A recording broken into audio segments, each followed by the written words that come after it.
దేవుడు ఈ భూమిపై సృష్టించిన మొట్టమొదటి మానవుడు ఆదాము. అతడే మానవజాతికి మూలపురుషుడు. దేవుడు 6 రోజుల్లో భూమి ఆకాశాలను, సూర్యచంద్రులను, పశుపక్షాదులను, మనిషిని సృష్టించాడు. ఆ సృష్టి క్రమం ఇలా ఉంది. మొదట భూమి నిరాకారంగా ఉంది.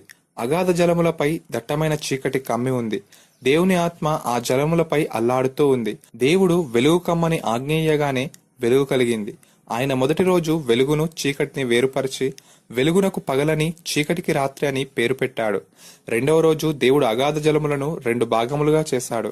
పై జలములకు ఆకాశం అని పేరు పెట్టాడు. మూడవ రోజు ఆకాశం క్రింద ఉన్న జలములన్నీ ఒకచోటే కూర్చబడి ఆరిన నేల కనిపించుగాక అని ఆజ్ఞాపించాడు. జలములు భూమి విడిపోయాయి. దేవుడు జలములకు సముద్రములని, ఆరిన నేలకు భూమి అని పేరు పెట్టాడు. భూమిపై పలు రకాల మొక్కలు, ఫలమిచ్చు వృక్షాలు, గడ్డి మొలుచునుగాక అని ఆజ్ఞ ఇచ్చాడు. అంతా ఆయన మాట ప్రకారం జరిగింది. 4వ రోజు దేవుడు పగలను రాత్రిని వేరు చేశాడు. వాటిని సూచించుటకై 2 గొప్ప జ్యోతులను నియమించాడు. పగటిని ఏలుటకు సూర్యుణ్ణి, రాత్రిని ఏలుటకు చంద్రుణ్ణి, నక్షత్రాలను ఏర్పాటు చేశాడు. వీటన్నింటినీ కాలములు, దినములు, సంవత్సరములను సూచించడానికి ఏర్పాటు చేశాడు. 5వ రోజు దేవుడు ఆకాశంలో ఎగిరే పక్షులను, నీటిలో సంచరించే జలచరాలను సృజించాడు. 6వ రోజు భూమిపై ఉండే పశువులను, పురుగులను, అడవి జంతువులను సృజించాడు. ఈ 6 రోజుల్లో తాను సృజించిన వాటన్నింటిని చూచి సంతోషించాడు. తరువాత దేవుడు తన పోలిక చొప్పున నరుణ్ణి చేశాడు. సృష్టిలోని తక్కిన వస్తువులను, జీవరాశులను దేవుడు తన నోటి మాటతో సృజించాడు. కానీ మనిషిని మాత్రం స్వయంగా తన చేతులతో నేలమట్టితో తయారు చేశాడు. అతని నాసికారంధ్రములలో జీవవాయువును ఊదగా నరుడు జీవాత్మ అయ్యాడు. దేవుడు నరుణ్ణి భూమి మీద ఉండే సమస్తమైన జంతువులు, వృక్షములు, ఇతర జీవరాశుల కంటే శ్రేష్టమైన వానిగా సృజించాడు.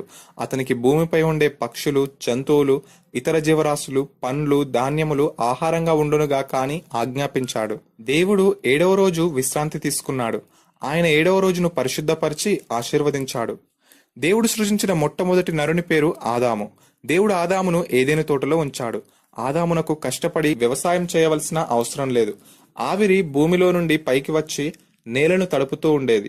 ఏదెను తోట మధ్యలో జీవవృక్షము, మంచి చెడ్డలు తెలిపే వృక్షము ఉన్నాయి. దేవుడు ఆదాముకు ఒక గట్టి హెచ్చరిక చేశాడు. నీవు ఈ తోటలోని పండ్లన్నీ తినవచ్చు, అయితే మంచి చెడ్డలు తెలిపే వృక్షం యొక్క పండ్లు మాత్రం తినకూడదు.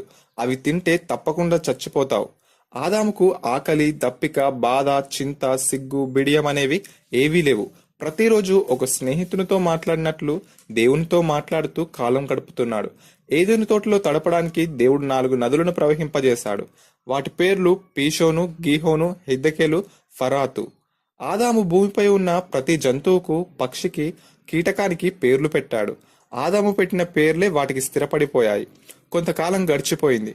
సృష్టిలోని జీవరాశులన్నీ జంటలుగా ఉన్నవి. ఆదాము మాత్రం ఒంటరిగా ఏదెను తోటలో సంచరిస్తూ ఉన్నాడు. అతనికి ఎవరూ తోడులేరు.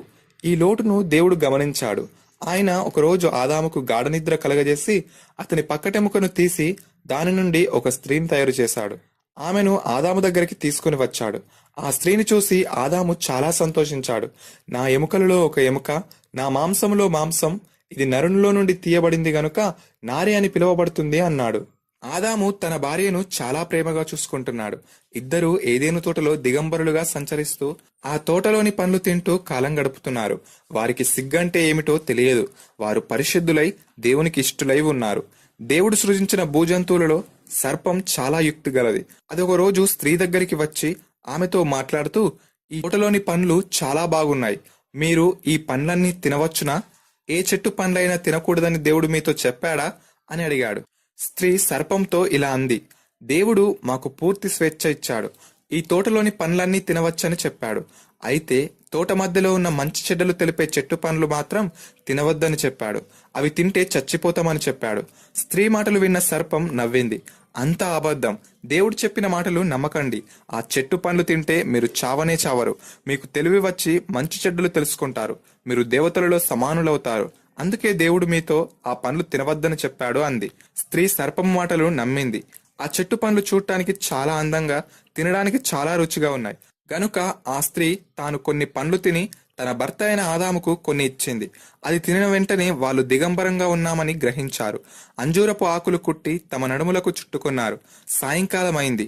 దేవుడు ఏదెను తోటలోనికి వచ్చాడు. ఆదాము అవ్వలను పిలిచాడు. వాళ్ళు ఆయన స్వరం విని ఆయన ఎదుటికి రాకుండా చెట్ల మధ్య దాక్కున్నారు. ఏదో కీడు జరిగిందని దేవుడు తెలుసుకుని, ఆదామా, నువ్వెక్కడున్నావు అని బిగ్గరగా పిలిచాడు. అందుకు జవాబుగా ఆదాము, నేను దిగంబరిగా ఉన్నాను కనుక చెట్ల చాటున దాక్కున్నాను అని చెప్పాడు. నీవు దిగంబరివని నీకెలా తెలిసింది? నేను తినవద్దని ఆజ్ఞాపించిన వృక్షఫలాలు తిన్నారు కదూ అని అడిగాడు. అందుకు ఆదాము, ఈ స్త్రీ తాను తిని నాకు కూడా తినిపించింది అని అన్నాడు. స్త్రీ సాతాను మోసపు మాటలు నమ్మి తిన్నాను అని చెప్పింది. ఈ విధంగా ఆదాము హవ్వ మీద, హవ్వ సర్పం మీద నెపం మోపారు. వారి మాటలు విన్న దేవునికి కోపం వచ్చింది. ఆయన సర్పాన్ని శపించాడు.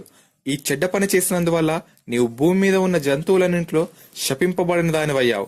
నీవు పొట్టతో పాకుతూ మట్టి తిని జీవిస్తావు. నీ సంతానానికి స్త్రీ సంతానానికి యుగయుగాలు వైరం ఉంటుంది. నీవు ఆమె సంతానాన్ని మడమ మీద కరుస్తావు, ఆమె సంతానం నేను తల మీద కొడుతుంది అని అన్నాడు. దేవుడు స్త్రీతో ఇలా అన్నాడు, నీవెంతో ప్రయాసతో ప్రసవ వేదన భరించి పిల్లలను కంటావు, పురుషునిపై నీకు వాంఛ కలుగుతుంది.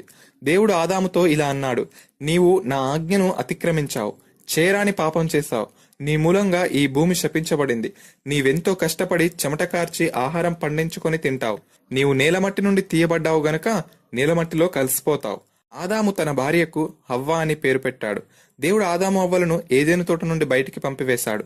వాళ్ళు తిరిగి రాకుండా తన దూతలైన కెరూబులను జీవవృక్షానికి పోవు మార్గంలో అగ్నిజ్వాలలను కావలిగా పెట్టాడు. ఆదాము హవ్వలకు 2 కుమారులు కలిగారు. పెద్దవాడి పేరు కయీను, చిన్నవాడి పేరు హేబేలు. కయీను వ్యవసాయదారుడు, హేబేలు గొర్రెల కాపరి. కయీను అసూయతో తన తమ్ముడైన హేబేలును చంపాడు. దేవుడు కయీనును దేశదిమ్మరివి కమ్మని శపించాడు. ఆదాముకు మరి ఒక కుమారుడు కలిగాడు. అవ్వ అతనికి షేతు అని పేరు పెట్టింది. ఆదాము 930 సంవత్సరాలు జీవించాడు. ఆదాము అవ్వలు దేవుని ఆజ్ఞను మీరడం వల్లనే మనుషులు క్రమక్రమంగా దేవునికి దూరస్తులై సాతాను బంధకములలో చిక్కుకున్నారు. సాతాను యొక్క బానిసత్వం నుండి మానవులను విమోచించడానికి దేవుడు నరరూపధారి అయి యేసుక్రీస్తుగా జన్మించాడు. పిల్లలు, ఆదాము హవ్వ దేవుని సన్నిధిలో ఏదేను వనంలో హాయిగా పవిత్రంగా జీవితం గడిపేవారు. కానీ దేవుని ఆజ్ఞను అతిక్రమించడం వల్ల శాపాన్ని, కష్టాలను కొని తెచ్చుకున్నారు. తాము చేసిన తప్పుకు ఇతరులు కారణమని చెప్పారు. తమ తప్పును ఒప్పుకోలేదు. మనుషులు చిరకాలం శాపంలో, పాపములో ఉండడం దేవునికి ఇష్టం లేదు. ఆదాము అవ్వలు జీవవృక్ష ఫలాలు తింటే చిరకాలం పాపంలోనే ఉండిపోవలసి వచ్చేది. అందుకే దేవుడు వాళ్ళను ఏదెను తోటలో నుండి బయటికి పంపివేశాడు. దేవుడు ప్రేమాస్వరూపి కనుకనే శరీరధారిగా భూమిపై అవతరించాడు. సాతాను చాలా యుక్తిగా మాట్లాడతాడు, మోసం చేస్తాడు. కనుక విశ్వాసులమైన మనం చాలా జాగ్రత్తగా ఉండాలి.